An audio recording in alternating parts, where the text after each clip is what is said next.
สบายดีพี่น้องทักทายสบายดีเมื่อนี้สมจิตบัวทองสิมาลองเพลงให้ฟังเด้อครับเด้อพี่น้องคนฮักเปลี่ยนใจอย่างนี้เอา ฟังเพลงกันนะครับพี่น้องผู้สาวอีหยังคือมาเป็นตาสังเทนอบอกว่าสิรออายมีเงินพอไปขอสมยมผ่านบอกกี่ปีคนดีเจ้าทำได้ลง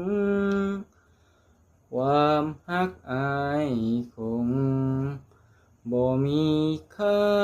เศร้าเงินตราอายบ่ฮู้สิอยู่จังใดผู้สาวใจร้ายทิมอายคนเคยฮักมากอดกวดเหล้าขาว นอนเว้ากับหมา วันที่แก้วตา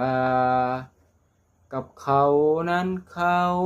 พาควันอายบ่ฮู้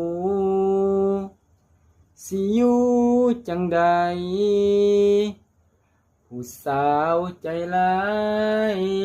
ทิมอายคนเคยฮักมากอดกวดเหล้า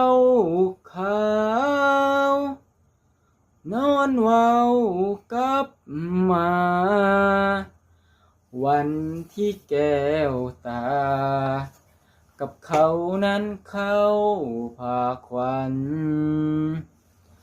อายบ่ฮู้สิอยู่จังใดผู้สาวใจร้ายทิมอา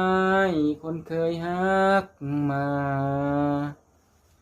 กอดกวดเหล้าขาว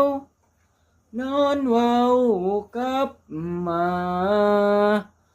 วันที่แก้วตา กับเขานั้นเข้าพาควันเอาบทนี้ได้พี่น้องวันนี้ก็มาเนื้อในของเพลงก็ชื่อว่าคนฮักเปลี่ยนใจเด้อครับเด้อสวัสดีครับอันนั้นก็เสียงบ่แตกบ่คล่องบ่คอกะ